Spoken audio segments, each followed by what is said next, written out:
on, let's go, boy!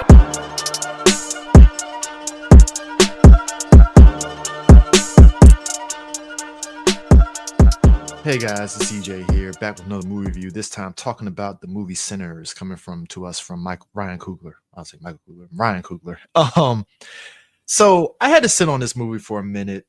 You know, I saw it early, and I was really thinking to myself, what made this movie so good to me? You know, it's easy to come out of the film and be like, "Oh, it's the greatest thing ever," but like, what exactly about it really made it good? And I realized it's the way Ryan Coogler builds the relationship between the characters to where you really care about them. Um Obviously he isn't the first director to do this, but the way in which he kind of shows the relationships and what those relationships mean with not just Smoke and Stack's significant others, but also the family and the friends and the people they've known from the town. So the basic core of the movie is this: Smoke and Stack, who are twins, they're World War I veterans, and they left their town, went to Chicago, worked for Al Capone, and more or less they stole money from him and hightailed it back to their town in the Mississippi Delta. They buy an old sawmill from a racist owner, which is, again, it's a funny interaction between that, which builds into a little bit of a mini subplot. But they use the money to buy an old sawmill to turn into a juke joint. During the process of them doing this, uh, you know, they have their interactions with their significant other because, again, they're coming back to their hometown and they're dealing with those relationships. In the meantime, we have a vampire named Remick who is running away from some vampire hunters, and he ends up running across a couple that he ends up turning into a vampire. That pretty much sets the course of the proceedings of this film, you know, going into the second and third act. But going back to what I was saying earlier, you know, at the beginning of this, one of the things that I enjoyed about this movie is how Coogler builds up the relationships. You know, Smoke and Stack, we see, you know, Smoke, you know, getting, you know, he's coming back into town. He has a bit of a special relationship with his cousin Sammy. Sammy, their cousin, is the son of a preacher man, and he's a guitarist, and he's a really talented guitarist.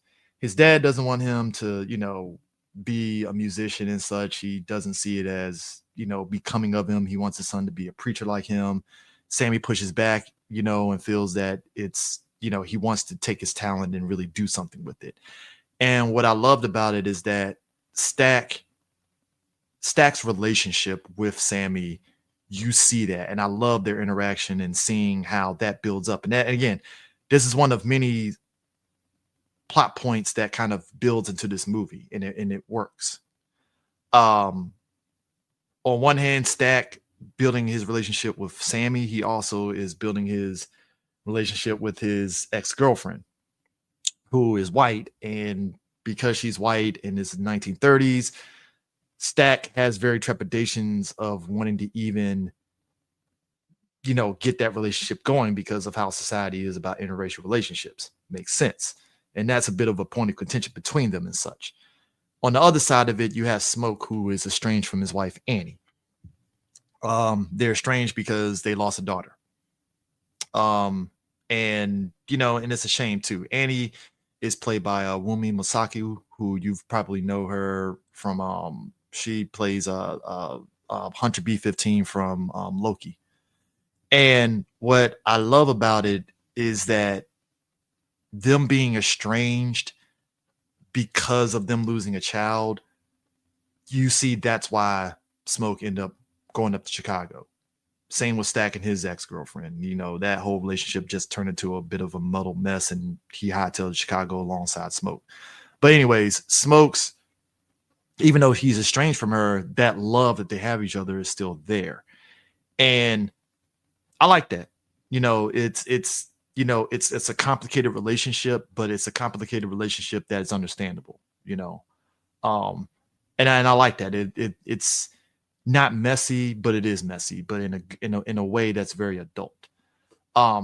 So besides those relationships and stuff, and on top of just everything else, it all culminates into them going to this juke joint. Now, Delroy Lindo's in this film. He also plays somebody that's friends with Stack, Delta Slim, and he's another musician. And again, Delroy Lindo does a really phenomenal job in this film. Again, because you're again, the whole basis of it is building relationships, and you're seeing all these interactions, and you grow to actually, again, the slow build makes you care about these characters.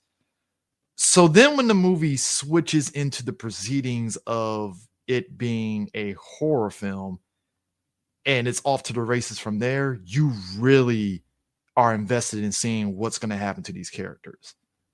And I think that's what makes everything just work in this film. Once the action and once the drama unfolds from the vampires and how they interact with the characters, it just works because now you're invested on, okay, are the characters going to live and die? How are they going to get through with this and such? And besides just those characters, the visuals of this movie is really phenomenal.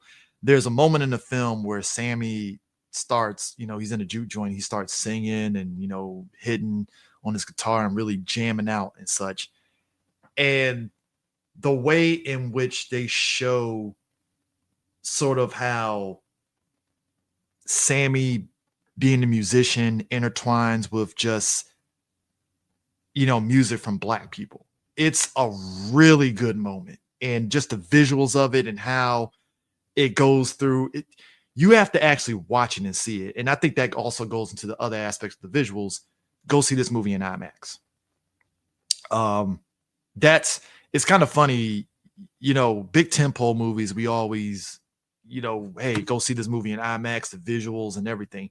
But this movie really hammers home. You need to go see this movie in IMAX because the visuals, not for just that scene, but when the action beat hits in this film, you see why it's in IMAX. So besides the visuals being really phenomenal, the music, the sound, just everything just works top to bottom.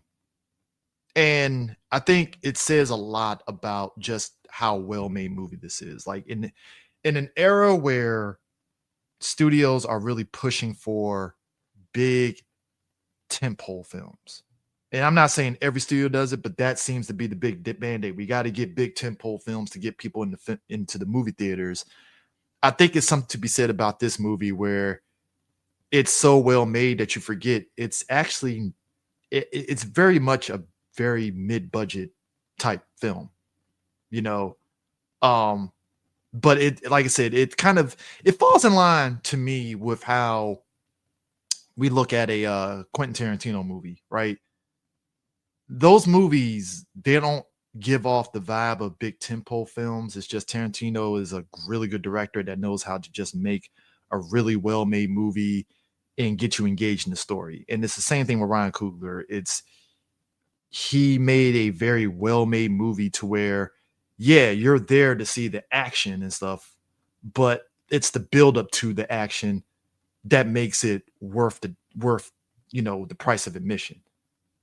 Because again, actors and everybody is hitting on all cylinders when it comes to everything this movie is delivering on. So for me, I would definitely recommend. I don't want to go too deep into it. I think it's worth definitely going checking this movie out. Go see it. Let me know what you think. And with that being said, I will be back. Peace.